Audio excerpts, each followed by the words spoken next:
Good evening. Good evening. Welcome, welcome, everyone.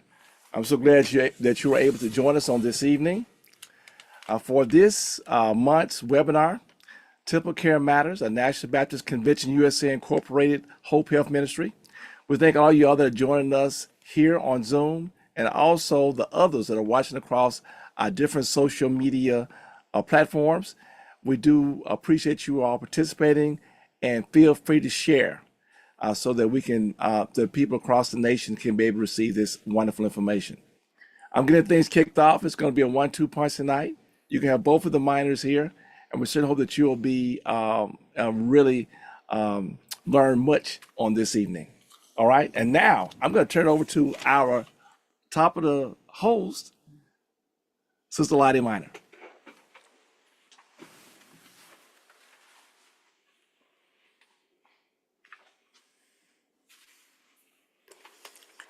Hi, everybody.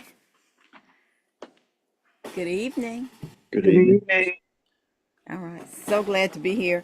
Thank you, husband, for getting us started. We are not going to prolong the time. Appreciate everybody who is here with us this evening. So very happy to see our guest of honor tonight, Shane Ellis. Shane, I think I knew you many moons ago in Hernando High School, I think. Probably so. Uh-huh. So we're gonna continue on. All right. So again, good evening, National Baptist Convention USA Incorporated. Welcome to this evening's webinar, our Temple Care Matters. We want to acknowledge our president, Dr. Boise Kimber. We also want to give a shout out to our National Hope director, who you just saw a moment ago, my husband, Dr. Michael O. Minor. Tonight's Hope webinar introductions is what I want to do real quickly, and then I want to do also a monthly health focus. So first of all, again, welcome to this month's denominational health and wellness webinar. And this is just a sacred space, folks, for us as people of faith to meet. This is a meeting that embodies compassion. It allows us an opportunity for awareness, to become an action, not just knowledge, but actually doing action. As we journey through this month of December, we're going to commit ourselves to make safe choices. We want to strengthen our bodies through prevention, and we want to prepare the congregations that we serve for a new year of more holistic well-being.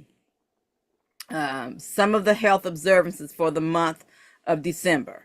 This is National Drunk and Drugged Driving Prevention Month, 3D Prevention Month.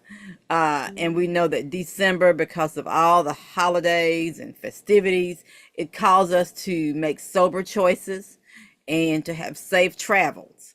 Our special guest panelist tonight is going to share strategies to protect lives, promote responsibility, and remind us that prevention is a sacred act of care for our communities.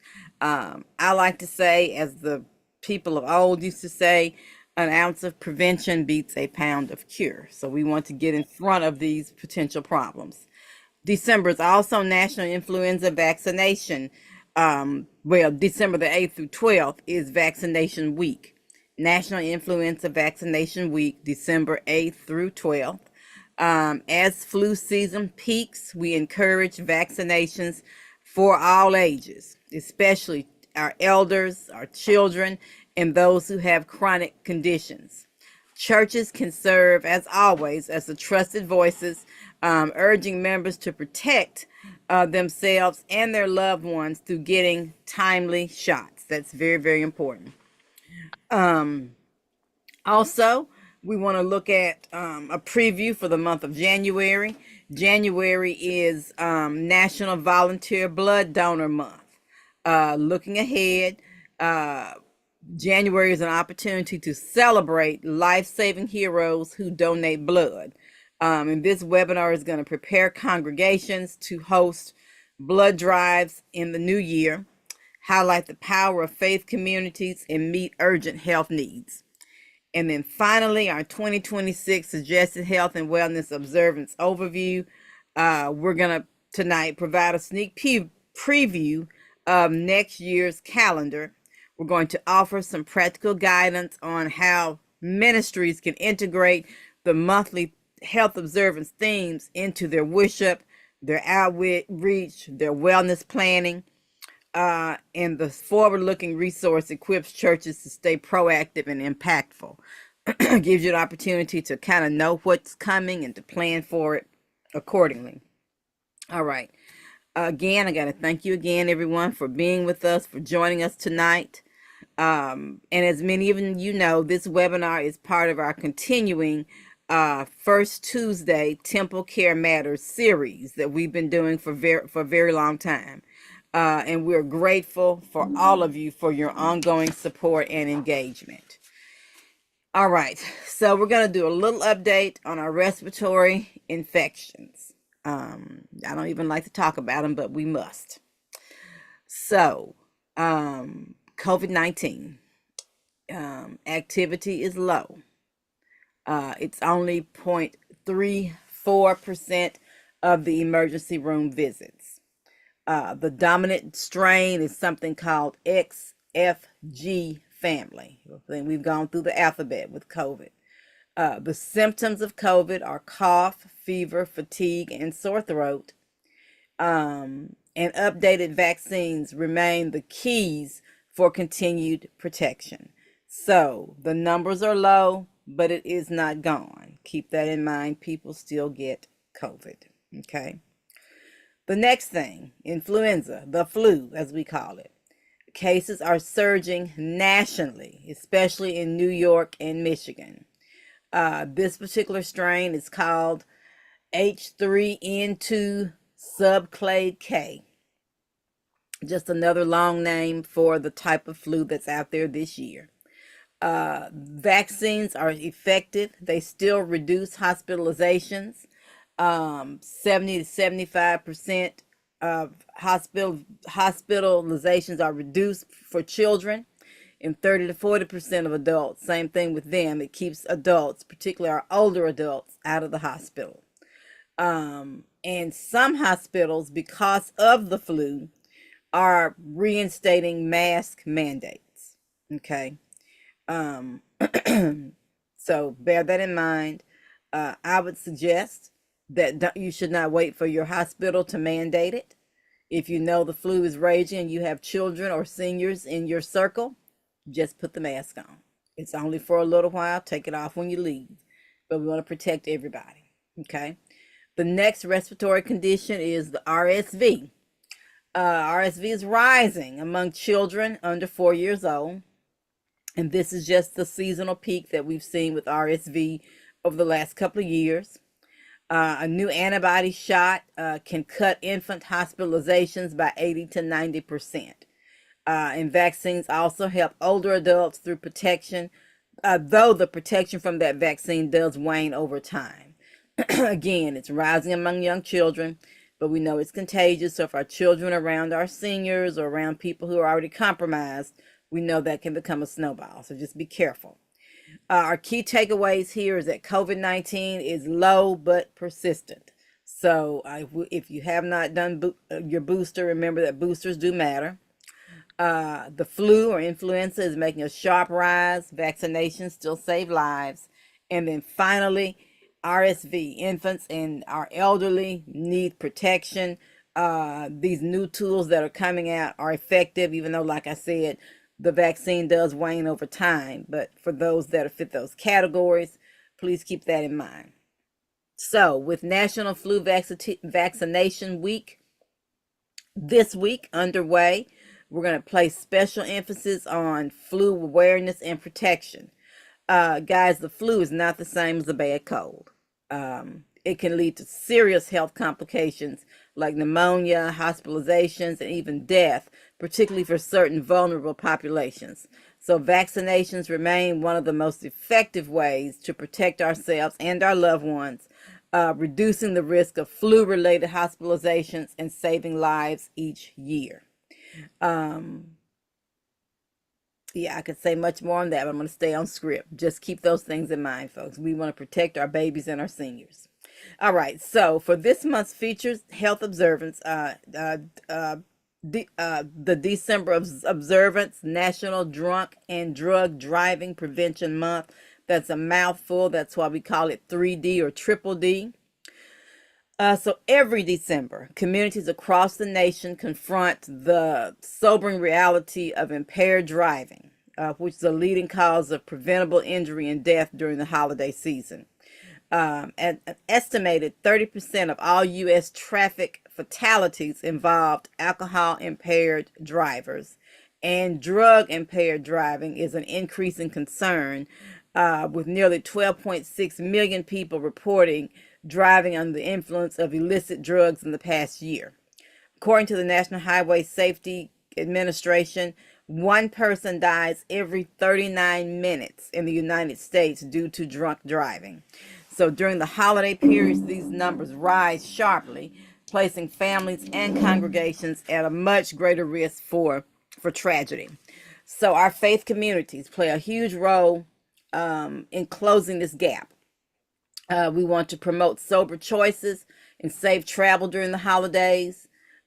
We want to host awareness campaigns and offer practical alternatives such as designated driving programs. And finally, we want to partner with local organizations to provide transportation support and prevention education. So together, all of these efforts can remind us that prevention is not only about public health, it's about discipleship, about doing our job as the household of faith, by protecting lives, promoting responsibility. Doing all those things embodies Christ-like care and ensures that celebrations of joy are not marred by preventable losses. To share more about this month's featured health observance, we are so fortunate and so happy to have as our special guest tonight the City of Hernando, Mississippi Police Chief, Mr. Shane Ellis. Chief Ellis serves as the Chief of Police for the City of Hernando, Mississippi. A lifelong resident of DeSoto County, Chief Ellis has faithfully dedicated nearly 3 decades to protecting and serving his community. Since joining the Hernando Police Department in 1995, he has advanced through the ranks with distinction, holding roles in patrol, investigations, and leadership before serving as assistant chief for 15 years. In December 2022, Chief Ellis was sworn in as Hernando's Chief of Police. And y'all, I'm smiling because that's my hometown. That's why I'm grinning so big. His appointment was met with strong support from city leadership, reflecting his reputation for integrity, vision, and steadfast commitment to public safety. Chief Ellis is a graduate of the prestigious FBI National Academy, Session 265, which equipped him with advanced training in law enforcement leadership and community engagement. Under his guidance, the Hernando Police Department continues to be recognized as one of Mississippi's top departments. Throughout his career, Chief Ellis has emphasized collaboration, accountability, and care for the men and women of his department. He often reminds the community that it's not my department. The officers make it what it is. My job is to take care of them and fight for them. This servant leadership approach has strengthened trust between law enforcement and the citizens of Hernando. So, welcome, Chief Ellis. Oh, thank Glad you to very have you. much. Yes, sir. So we've already talked about briefly that impaired driving remains one of the leading causes of preventable deaths in the country. So what trends are you seeing locally in Hernando and in DeSoto County when it comes to drunk and drug driving? One of the main things that we've seen throughout the past few years when it comes to impaired driving is we used to get a lot of DUI, alcohol related arrest. Um, the past few years, that trend is changed to prescription drug arrest Mm. and also illegal drug use being impaired. We participate in the DUI program for the state. We have a grant that we participate in, and we actually had to change the grant because we wasn't getting the numbers for DUI that they expected. Mm. We were getting more drug related Mhm. arrest, and so I think that's a trend in Hernando, and I would say it's probably a trend throughout DeSoto County and the state of Mississippi, if not other states, that Mhm. drug use is more prevalent now than it used to be. Mm. Mm. Wow. Wow. That's interesting. So the National Highway Traffic Safety Administration data shows that one person dies every 29 minutes in a drunk driving crash. So how does that reality, and it sounds like to me is more reality of drugs based on what you just said, more so than the alcohol itself. But how does that reality shape your department's priorities during the holiday season, and not just with the alcohol itself, because this question spoke to alcohol, but even the drugs that you just mentioned? Yes, ma'am. Well, during the holiday season, we pick up our safety checkpoints. I know people don't like them; it's an inconvenience for them. Mhm. But there's a lot of things that we get on those safety checkpoints for during the holidays. We have mandatory checkpoints that we have to do with the grant. New Year, Super Bowl, all the major holidays, party, if you will, dates.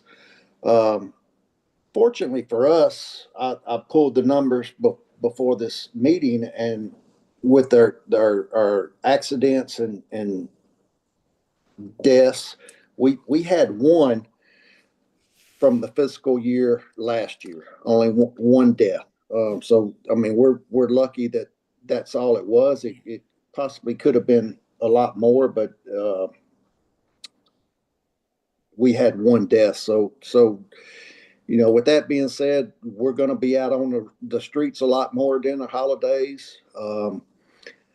I will tell you that I emphasize our officers stopping cars. I don't necessarily care if they write a ticket, but I do want to stop them. We do want to get the impaired drivers off the street to keep our citizens safe, so everybody can get home. And so we will have a higher presence uh, during the holiday season for Yes, that. sir. Yes, sir. Okay, thank you for that. Um, so in these traffic stops, Yes, ma'am. so if let's say that drugs are discovered, the person is impaired because of drug use, whether it's prescription or illegal or whatever.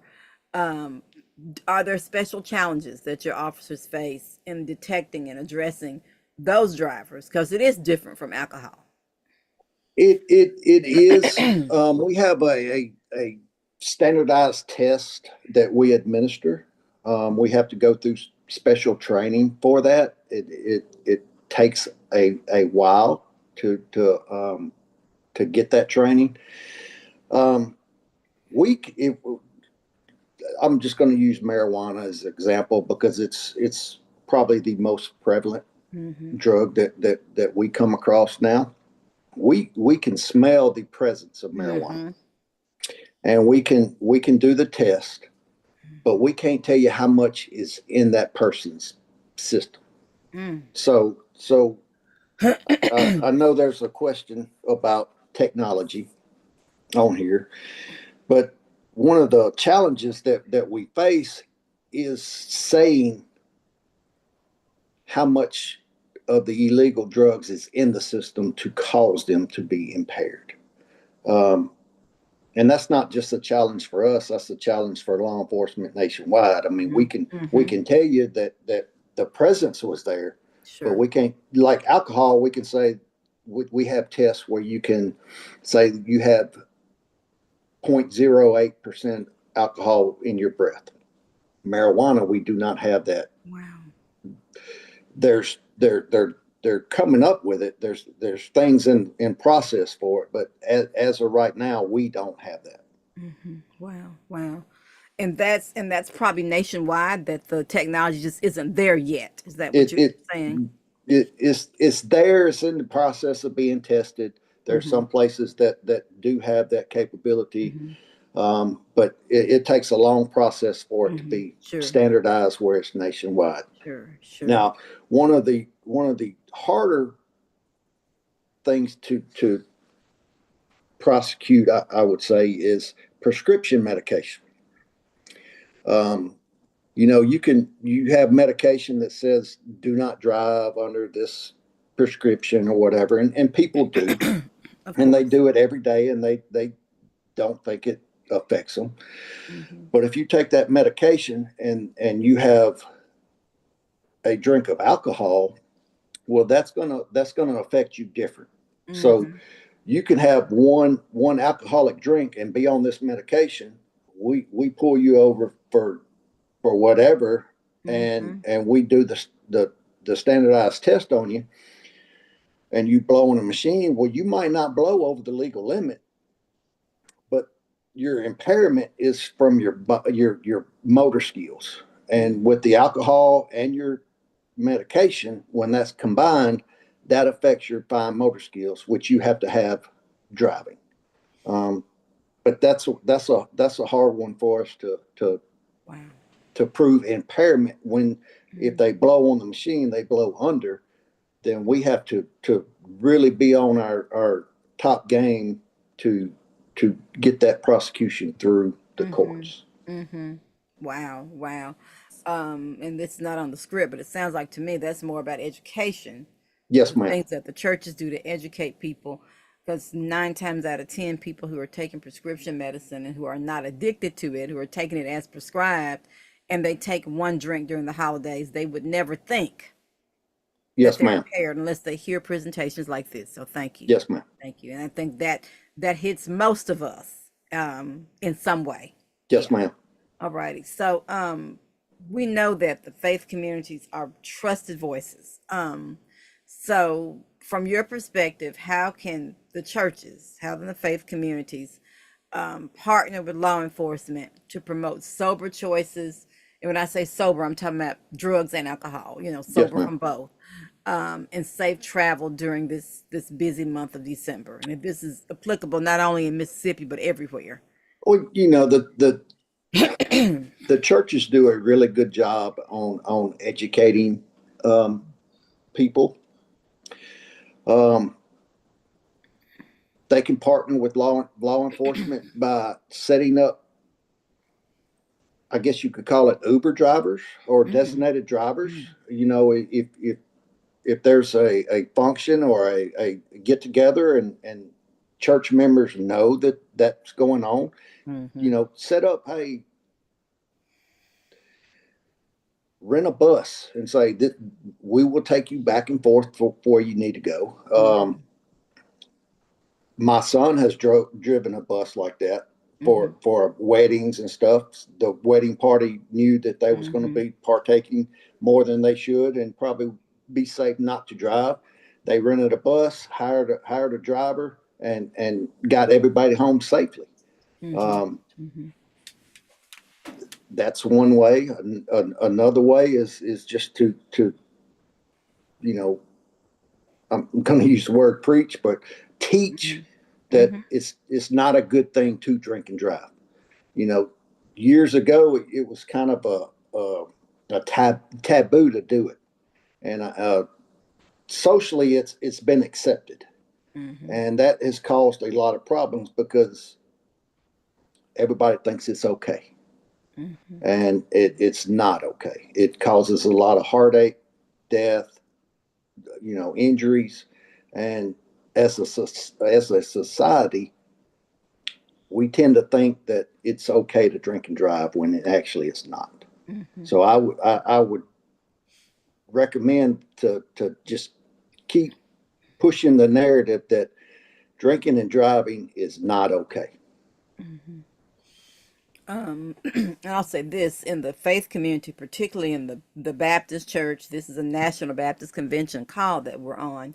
In all honesty, our church doctrine talks about alcohol itself. Obviously, you're not working to promote any particular faith tradition, but technically, our teaching has been to not drink. And I think where the church has dropped the ball is by not being realistic and saying, okay, we know you're going to drink. We know what we believe, but then we know that you're going to drink. If you're going to do that, don't be embarrassed. We've got somebody here who's going to drive for you. Yes, No ma'am. judgment. No Yes, judgment. Yeah, I yes, ma'am. think I think that's where the issue comes about, particularly with some of the churches that may be represented on this call. As you said, it's taboo. We want to pretend like this doesn't happen. But we're all human, and we all do things that we probably shouldn't do. Absolutely, And absolutely, and when that happens, you need to have a resource that you can get home safely and then think about it the next day. I mean, absolutely. And 9 times out of 10, you won't need anybody to preach to you the next day because you'll know yes, ma'am. for yourself. As they call it, bought wisdom is better than borrowed Yes, wisdom. ma'am. Yes, sir. So, thank you on that. Let's talk a little bit about young people. The statistics show that young drivers are disproportionately involved in impaired driving crashes.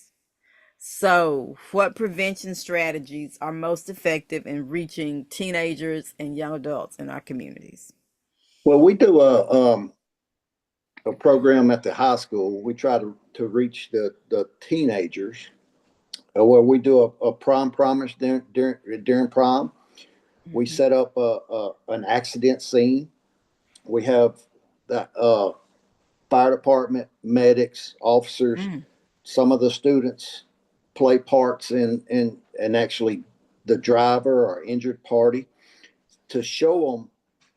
We set up the scenario and show them what can happen. Mm-hmm. Um, and that's not just for prom. It's for any time you get behind the wheel and you've been drinking or whatnot. That this can happen, and Mm-hmm. this can be the consequences for it.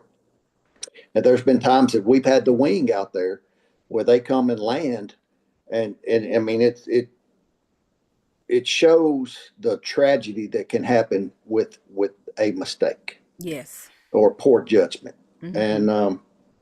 And we have officers in the schools, particularly the high school, where they talk to the students about alcohol and drugs, and we just kind of push the narrative and hope that they see that that's something that you really don't need to do. Mm-hmm. Again, I think transparency in the faith community and transparency from parents about this, and not sticking their head in the sand and thinking, Yes, oh, ma'am. my child won't do that, um, would help. Would help. That would make your job easier, I'm sure. Yes, ma'am. Yes, sir. So I mean, all through this call, it's kind of been obvious that community, the church, The whole village is really is vital to making all this work in terms of preventing the drunk or drug driving. So, how do I mean, you've already mentioned working with the schools to educate people, but can you share anything else about balancing enforcement with education, prevention campaigns, whatever can be done, not only in the schools, but even that young people would take home and share with their families so this does become a community effort? Well, as kids, parents, people in general might not realize how much that kids actually see Mm-hmm. and remember, and Mm-hmm. and it's ingrained in them. Mm-hmm. So as a kid, if you see your parent or a person that you look up to, if they see you drinking and driving, Mm-hmm. Mm-hmm. then they're going to think it's okay. They Mm-hmm. might not know exactly what it is at 10 or 11, but 15 or 16 or 17, they remember. I saw my uncle. He drove me to the store and he was drinking. And, Mm-hmm. if it was okay for him, it might be okay for me. Mm-hmm. So I think a major thing that can help with DUIs or impaired driving is starts at home, and not letting your kids see you do that, because we have a tendency to be like our parents, Mm-hmm. and that would create a buffer in, if I don't see them doing it, I'm not going to do it. Mm-hmm. Yeah, thank you. I love that you say it started at home. Um, Biblical wisdom, charity starts at home and spreads abroad. They've got to see it Yes, ma'am. modeled not only in school, not only from you guys in the police force, but at home as well. So that's super. And then it doesn't feel punitive to them That's because right. the parent is not asking them to refrain from something that they've done right in front of them. It's not a do as I say, not as I do thing. It's Yes, ma'am. where they're really modeling. So that's super. Looking ahead, what innovations, whether it's technology or training or partnership, what, future innovations do you believe will make the biggest difference in reducing drunk and drug driving? Well, technology. I kind of hit on it earlier with Mm-hmm. the drug testing, where we can actually see what type of, how much impaired they are when we're taking illegal drugs. That's coming. That's in the works. It's being tested.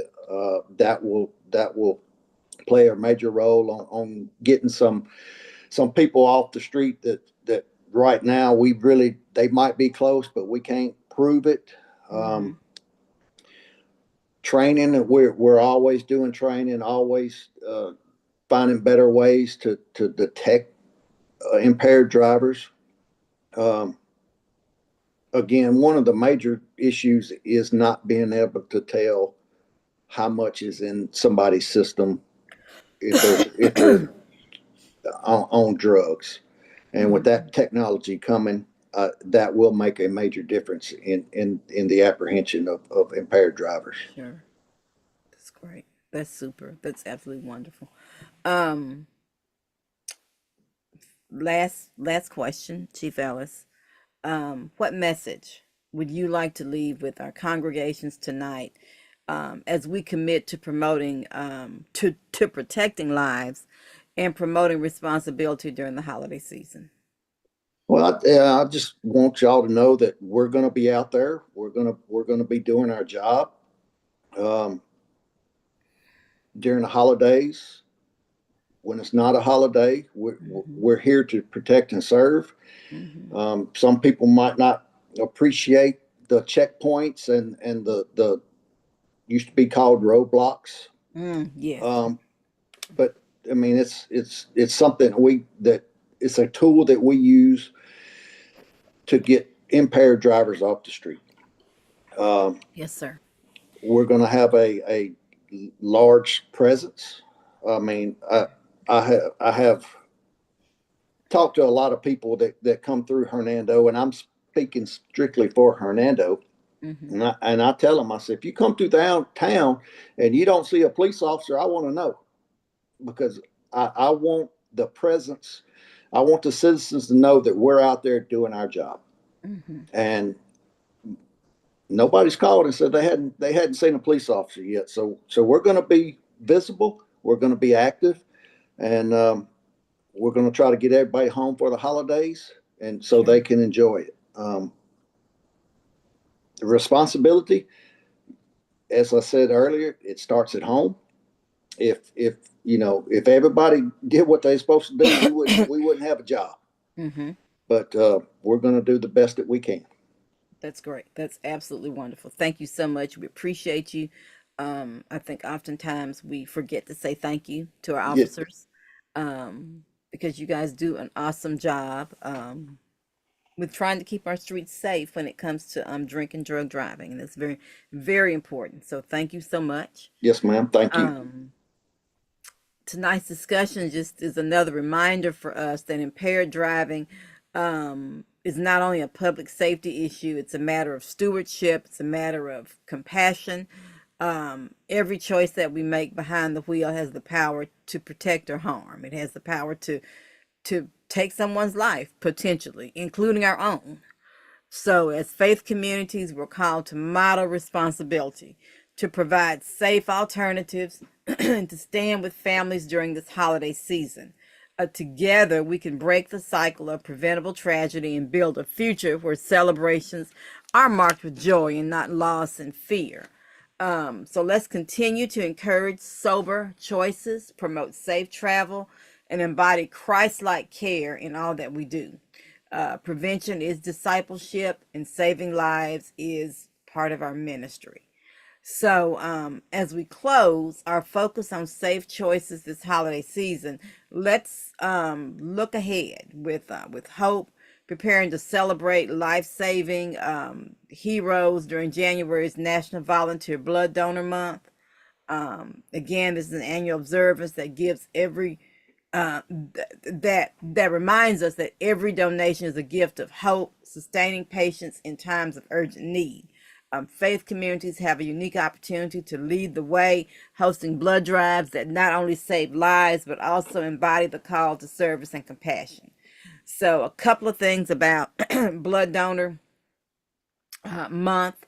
There is a critical need. There's always a critical need because blood is not something that can be um, manufactured. And I know some say, well, yeah, they're blood products that they give in the hospital for people who don't believe in transfusions, but that's an exception. By and large, blood is organic. It comes from volunteer donors. So hospitals rely on a steady supply to treat trauma patients, cancer survivors, surgical cases, and those with chronic illnesses.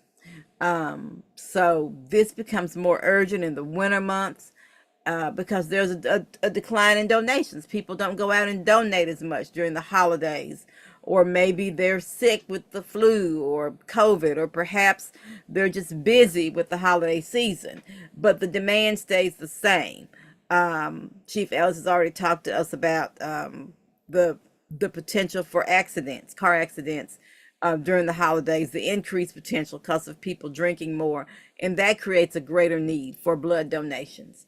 So let's remember to try, if we are able, to help replenish the supplies of blood at this critical time.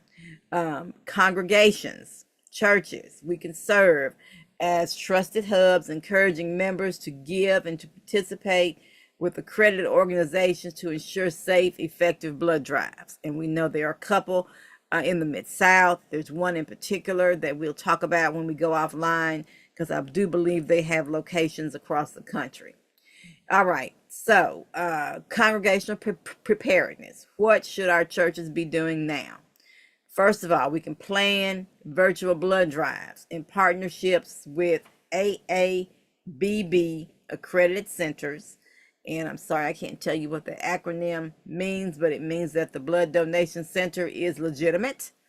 That way we know that the blood is cared for and is handled safely. In a virtual blood drive, churches don't have to host a mobile bus to come on site. Instead, congregations can partner with local blood centers to schedule donation appointments for their members, and each participant goes directly to the blood center to give, and the church tracks and celebrates the collective impact. And this approach allows faith community to mobilize donors, meet urgent health needs, and still highlight uh, our our role as a ministry in trying to save lives without worrying about the logistics of hosting an event, or worrying about having the building open, or somebody that's going to handle all of that. Okay. Churches can also educate their members about donor eligibility. Some people fear that they cannot give blood because of illnesses, so we can educate our members, and we can also tell people about the impact of each unit of blood. We can celebrate the donors. I spoke to someone the other day from my home church who says that she has been donating blood monthly for years. I never knew it. She wasn't bragging. She was just chit-chatting about what she had been doing that day. And I thought that was one of the most wonderful things in the world. So donating is an act of service. It's faith in action. And if you share with people that you've done it, it might inspire others to join the movement. And finally, churches can integrate this service into worship. They can integrate the whole concept of blood donations into worship by sharing testimonies from members of the congregation who have been helped by blood donation. I know most of us have somebody in our family, if not ourselves, who've been blessed by that. Now, Dr. Miner is going to share with us a little bit about NBC USA 2026 Health and Wellness Observances for the entire year. I just shared a little bit. He's going to take it a little bit further, and then we will be almost done for the evening. All right, thank you, Sister Minor. And I'm hoping that everybody can hear me just fine using a new setup on tonight. And we want to breeze through this because we already have some questions for Chief Ellis. So I want to make sure we have time for him as we move along. But let me take since I have the microphone, and say that I'm glad to be back at home. I was privileged to represent our denomination at a conference for legislators from across the country on yesterday. And we talked about some of the wonderful things we're doing at the National Baptist Convention USA Incorporated. And we're hoping that this will generate some more opportunities for us as we move forward. Be on the lookout for more information. All right. All right. And look, Sister Maya, you've done a beautiful job of guiding us so far. Now, for our NBC USA family, as we look into a new year of ministry, the 2026 Health and Wellness Observances provide us a great opportunity, a powerful roadmap for congregational engagement, education, and service. Month by month, these observances help our churches connect with national health campaigns while lifting it up with what things that we're doing and lifting up unique witnesses for our faith-rooted leaders. Together, we can shine the light of hope and demonstrate that wellness is truly ministry in action. Now, why should we do this? First, these observances provide seasonal relevance for health ministry programming. Secondly, they help congregations connect biblical care with public health priorities. And third, they offer opportunities for testimonies, partnerships, and community impact. Now, we're going to review these observances by season. Now, I was out of town. Hopefully, Duke got the JPEGs. He's going to show us first the overall calendar of our health observances for 2026. And these will be available on our website. So you can go through and download and start making plans now. And we've adjusted the way we share them so that it's much more much easier for you to follow and things that we're doing. Okay. And this year we try to put emphasis on the seasons. All right. And as we start talking about the winter season, and for this thing would be January and February. We'll set a few things already about National Volunteer Blood Donor Month. We'll also talk about Glaucoma Awareness Month. February is our big month. Our biggest event is the NBC USA Wear Red Sunday.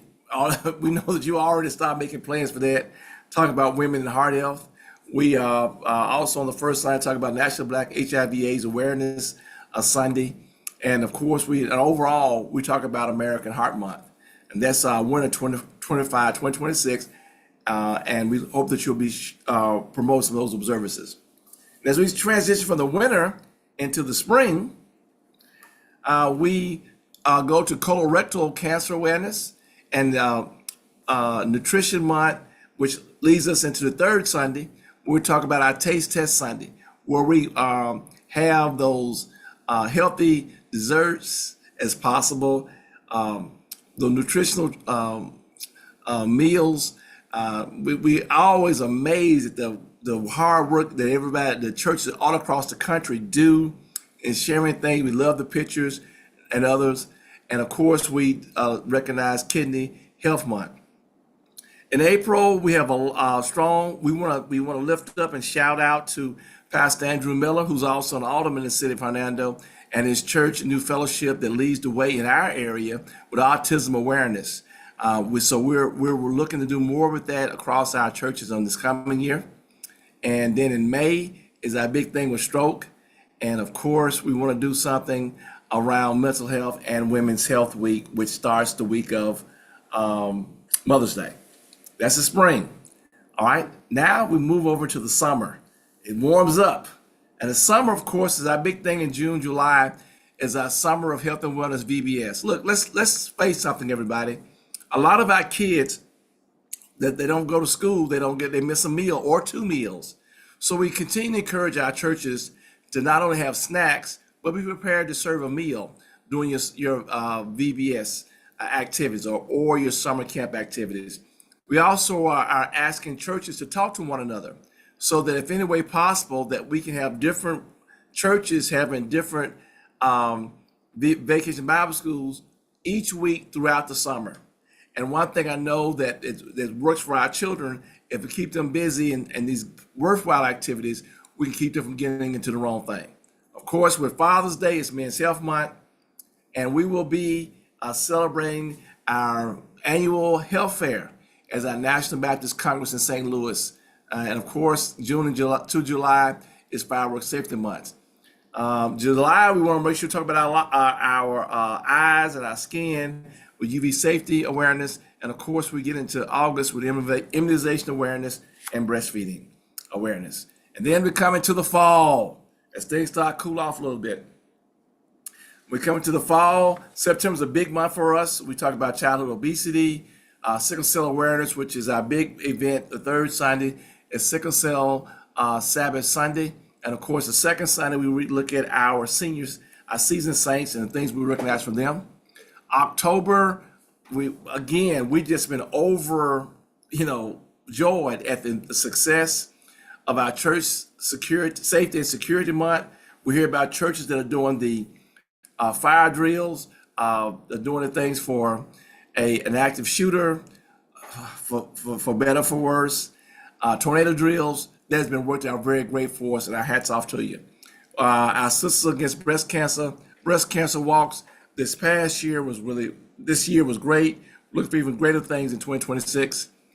And November, Alzheimer's awareness and special emphasis for caregivers and diabetes awareness month. And then we wrap it back up with December and the winter 2026, 2027. Guess what? We're back talking about drug driving prevention month. It's one of those observances that we were kind of hesitant about making a big part of what we're doing when we started this about 10, 12 years ago. But with feedback from across our congregations, we now make this one of our annual observances. And again, we want to especially highlight our NBC USA Signature Days again, February 15th. So get your red ties out, men. Women, your red outfits. That third Sunday, we'll be able to mobilize the congregations to raise awareness for women's heart health and prevention. March 15th, Taste Test Sunday, healthy eating with creative congregation-wide taste testing events. June 15th through 18th, our health fair in St. Louis. September 20th, our Sickle Sabbath Sunday. the third Sunday, and October 24th, not the 31st. We normally do the last Saturday. Some of you all were concerned about having this on Halloween because so many people are doing things on that day. So it'll be the previous Saturday, October 24th. We'll do our walks and runs. Now, how can your congregation be engaged? Look, host monthly help moments during worship. Talk to your pastor about that. Share social media tips and visuals tied to observances. Organize community screenings, walks, and educational events. Invite testimonies and praise reports that align with each thing. Let's use this calendar to light the way for faith, wellness, and community impact. 1 month, one message, one ministry, moment at a time.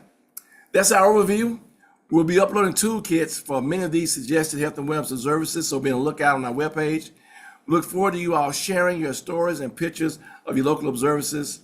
And now, I'll turn it over to you, Sister Minor.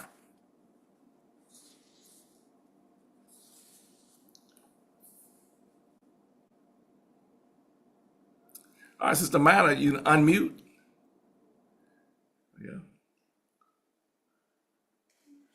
Y'all couldn't hear me? Yeah, we can now. All Take it right. away. So, no, I was saying thank you, Dr. Miner, for that really quick overview of what's coming up for the year.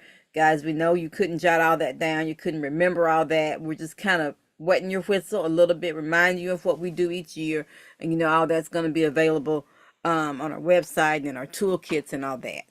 And, it will travel. It's to be used and used and used over and over. All right. So, couple of upcoming dates. We invite everybody to join us in Jacksonville, Florida, January 12th through 15th, 2026 for the midwinter board meeting. Stop by the H.O.P.E booth and meet our wonderful team and hear more about the impactful work that we do. That's January 12th through 15th. Another thing that we want everybody to be aware of is the Health Ambassador Training update. We are updating our certification. We are developing a series of Zoom-based trainings. And if you want more information, if you can see that QR code on your screen, you can scan that. Or you can email info@hopenbc.com. Okay, so something new, something different to help people get trained to become health ambassadors. Again, remember the things we've talked about tonight, our December health observances. Chief Ellis has helped us learn more about drugged and drunk driving. So everybody remember that this is National Drunk and Drugged Driving, Triple D. Let me say it that way, Triple D, because I can't get those words out. Triple D Prevention Month. And then also remember Influenza Week is this week, the 8th through the 12th. So everyone, we thank you for your diligent faith, your dedication to health, your service. Let's continue to move forward with the service that we offer to our congregations and the communities that we serve. If you want to download the complete list of health observances, as I mentioned a moment ago, you can get them at our website, www.hopenbc.com. You can visit our webpage, for more information and more resources. And you can reach out to us via email at info@hopenbc.com. That's info@HOPENBC.com. So we have covered a whole lot tonight in a relatively short period of time, and that was my goal, to not keep you guys on the phone on the webinar for too long. So what we want to do now is go through any questions that have been typed in the chat. If you have questions and you've not typed them, go ahead and put those in. Or you can raise your virtual hand and we will address you. For those of you on social media, Dr. Linda Carper is monitoring the social media feed for questions that may be coming through there. So I'm going to try to scroll through and see. All right, was Sister Minor on the other Sister Copper is watching one for the National Baptist, but we're going across several different platforms, and I have 4 questions for Chief Ellis Okay. that I'll come up. And again, we thank everybody that's across our different platforms who are Yes. watching us on this evening. All right, so Chief Alice, I hopefully not asking anything too crazy. Here, I'm to try my best to kind of understand what they're asking. All right, so this I guess is a person from not in our area. It said we've had pastors in our association that have been pulled over for DUI. How do your office handle, I guess, quote unquote VIPs that get pulled over for DUI?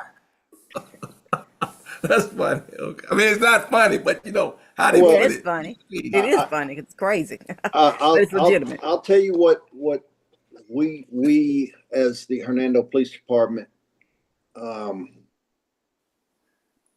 do. If you're impaired and you're driving, we're going to enforce the law. Hmm. That's what we're going to do. Hmm. Okay. All right. No matter what, no matter what title or rank or prestige that you think you might have, we're going to enforce the law. Hmm. Okay. All right. Well, this wasn't the first question. It was the last question, but I think it kind of goes into it. Somebody said that we see police officers arrested for DUI on TV. Do you talk to your officers about drinking and driving? We do. We stress to, we this our motto is we live in a glass house. We not only represent the police department, we represent the city and we represent the people. And we don't want to do anything that would bring a bad light, first of all, to you as a person, second, to the organization that you represent. We're not perfect. We make mistakes just like everybody else. We are held to a higher standard, Hmm. but we're human just like everybody else. We Hmm. make mistakes, and we will go through the process just like everybody else. All right. Now, if a person is seen to be severely impaired, what happens to their car? The car. So we have a policy at the Hernando Police Department that if we arrest you for whatever reason, then we're going to tow your vehicle. Now there are some exceptions if there are small children or disabled occupants of the vehicle. We will make arrangements for somebody to come pick that car up. But if we arrest you for DUI or anything else, we're going to tow your vehicle, and that is mainly to cover us. Um, because for every policy, it's a policy because something happened in the past, and don't want it to happen in the future. So that's our policy. Okay. All right. And wow, I guess you made an impression on somebody. I guess they probably went Google because they're saying small town. Well, Hernando's really not a big town, but they say they really like what you're doing in Hernando. And one of the questions they ask, oh, okay, they guess they're trying to use this as an opportunity to work on their police chief where they are to be Mhm. like, I guess I don't, whatever. But the question they ask is, do you make visits to churches? I guess you're talking about the police force. Do y'all make visits to churches and things? If we're at it, we serve our community Hmm. well. Um, we're always doing things with the community for the community. If somebody asks us to do something, no is not in our vocabulary. We will make it happen. Okay. All right, that's all our questions. I don't want to hold the chief up. And is there anybody else on that wants to ask a question that's on Zoom? We're going across the different platforms, and we've had several hundred people that have been watching us on across social media tonight. Chief Ellis, you've done a great. So hopefully we talk to the mayor and give you a pay increase coming in. I'll need to talk to Alderman Miller about that. Oh, And I got to talk to him about that introduction he gave. That was impressive. But you're impressive. There you go. It fits the Oh person. man, I'm just a simple person trying to do the right thing. All right. Well, those are all the questions we have. If there's any last comments you have before we let you go on No, this sir. evening? If anybody needs anything from the Hernando Police Department, don't hesitate to call. We'll help you any way we can. All right, Chief Ellis, we appreciate you so much for joining us. And on behalf of our president, Dr. Boise Kimmer, and National Baptist Convention USA Incorporated, and our over 31,000 churches, we appreciate you giving the small town voice because most of our churches in our denomination are in small towns. That's why I Yes, want to thank you. yes. Thank you Oh, very whoa, whoa, much. whoa, whoa, whoa, Oh, whoa. They have it. Whoa, one more thing. Yes, Do we you do have guys a question. Yeah, do you guys do do sobriety sobriety court? court? What's that? Sobriety court? do what now? Sobriety? Do Do you you do guys you do do sobriety court? sobriety court? I never heard that. Sobriety court. A sobriety court. I'm not familiar with the sobriety court. Hmm. Now the courts, the court. Look, I guess the question is if you're convicted of DUI, is there processes to go through the court? Then yes. But I'm not familiar with a sobriety court. Okay, that's a new one. I'm going to Google that myself. Okay. All right. That's it. Again, And there's one more question too, Dr. Miner. they Has keep there popping been up. has there been any consideration for the addition of Prostate Cancer Awareness Month, which is in Oh, September? well, hold on. Let me let Chief Ellis go. I Let me let might Chief need to listen to that too. All right, well, Chief Ellis, we'll put you in the background here and Okay. everything. But thank you all for the questions. Y'all never cease to amaze me the questions y'all ask. We'll continue on with what we have. Yes, one thing is, Sister Mina. I had to step off camera, but I'm still here, everybody. Chief Ellis, thank you so much. Appreciate you. As I mentioned, I'm a Hernando hometown girl. Don't live there anymore, but I spent a lot of time there with our church and with my family members. And it did dawn on me how I know you. Yes, Hernando High School, graduated with, I think, your brother. But Yes, ma'am. yes, sir. But 80, 88, 89. 89, that's it. Yes, ma'am. All right, But here we thank you go much on for this the work national that call. you do. No, no, no, Yes, no. This is my point. This is my point. Small towns is where I'm going with this. that's what. Small towns, the relationships that people have with law enforcement makes a difference. So again, yes, this is a national call, but I said all that to say for all the folks who are on this call who are from towns who may be similar to Hernando, draw upon those small town relationships to make things happen in your community because that's your village. That's your Yes, ma'am. village. Yes, ma'am. And she loves I Hernando do. way Well, I'm more. glad. All right, I'm about to get somebody on Coldwater down the road now. We're husband and wife. Anyway, I thank you, know Chief. I know Chief Dandridge. Oh, okay. All right. Thank you again. Yes, sir. Okay, now, Sister Carper, Dr. Carper, you guys had a question about what do you say about prostate cancer? Uh, September is Prostate Cancer Awareness Month too, and this question is: has there been any consideration for the addition of Prostate Cancer Awareness Month, which is in September? It's one of those things that we rotate Okay, around, and it's not on our series for 2026. okay, thank you. Obviously, we can't cover them all in what we having, so we have to do some on a rotating basis. Okay. And somebody said that there's some people that offer classes for those. I guess that those that have DUIs is similar to drug court or something. There must be some of the larger localities. Okay. All right. Then Duke, there's a question coming for you. Looks like it, and probably by default me. When will the toolkits be available? Our church likes a 60 to 90-day planning window. Well, to all you all that we're doing our best to try to get them out at least a month in advance. We'll try to do our best to do it for our bigger events, and we're just trying to update the information and have it, and so that we can download them. What we can do, if we're able to do it, we'll leave the old ones up maybe on somewhere along that until we update them. And if you just want to have some background information on it till we get it updated, that'll be fine. Dude, is that feasible? Yes, sir, that works. Okay. All right. Because we don't want to get in the way of somebody who wants to start maybe a year in advance and get some of those things done. Okay. All right. Oh, wow. Are you saying not to have an in-person blood drive at our church?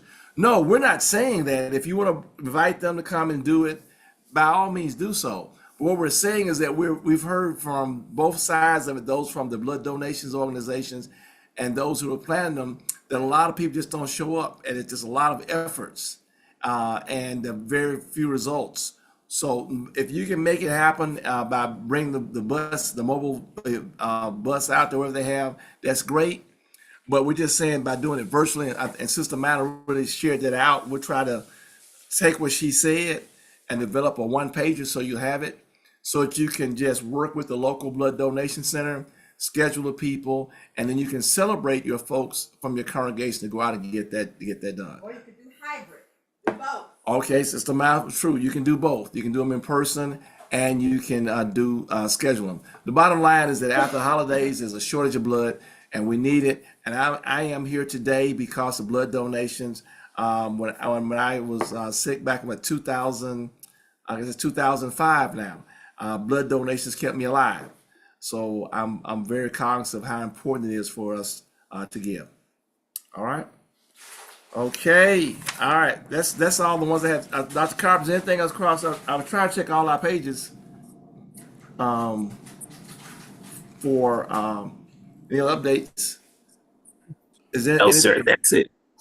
All right. Nothing on Facebook. Okay.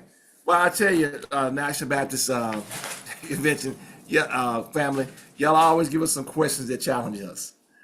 Okay, well, I wrap things up. And I'm so excited when Sister Maya and I get a chance to do the calls together, and hopefully we'll get a chance to do this again real soon.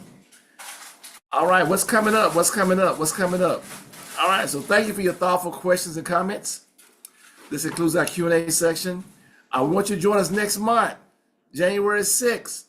Join us for the second, join us on the first Tuesday, as we spotlight the January Health Services, National Volunteer Blood Donor Month, and Glaucoma Awareness Month. We'll also look ahead to Hope Wear Red Sunday, National Black HIV/AIDS Awareness Sunday, and get some updates on some other things going on in our denomination. All right. You may join us online and on social media. You know our webpage, hopenbc.com. And we're on Facebook, National Baptist Convention USA Incorporated Hope Health Initiative. We're on YouTube, NBC USA Hope. We appreciate your feedback. So we'd like you to complete our survey. I will paste the link in the chat. And we know the biggest room there is a room for improvement. We thank our team, Dr. Desi Levy, Sister Lottie Miner, Sister Nettie Johnson, Pastor Dexter Moraney, Sister Ellen McKnight Hill, Dr. Felicia Washington, Minister Geraldine Moore, Sister Loretta Miller, Dr. Lavora Williams, Sister Bettina Campbell, Dr. Marion Talley, Sister Ophelia Carr, and our most awesome technology host, Brother Thomas Duke Robinson. We give a shout out to our 7 regional coordinators in the Southeast, Brooklyn Rogers, Southwest 1, Pastor Bernard Montgomery, Southwest 2, Dr. Linda Copper, Midwest, Sister Teresa Fells Farr, the West, Sister Farah Robinson, the Northeast, Pastor Daniel Blackburn, and this will be the last time that we will mention his name. Pastor Richmond Johnson has resigned because he's moving out from Seattle, heading down to Texas. We're going to share more about his person who's going to be replacing him, and we're going to give a shout out to him for his service. Done an excellent job as our regional coordinator, and we'll talk more about that in the month of January. And wish Pastor Richmond Johnson all the best in this new chapter of his life. All right, to connect with us, you know the deal. info@hopenbc.com. Now, thank you all for joining us this evening. We know some of you all may have additional questions or comments, so we'll formally close tonight's TempleCare Matters webinar. For those joining us via Zoom, we'll open the mics shortly for additional session feedback. Anything you want to shout out to our hometown Hernando, you can do that. And we'll see you on Tuesday, January 6th, 2026, 7:30 p.m. for our next Temple Care Matters webinar. And before we close, we want to spotlight our president, Dr. Boise Kimber, who reminds us we are changing the course, not our conviction. The gospel still works. This has been a production of the National Baptist Convention, USA Incorporated, the nation's most collaborative religious denomination. May God continue to bless our bodies, minds, and spirit as we walk in wellness and wisdom together. God bless you and God keep you is our prayer.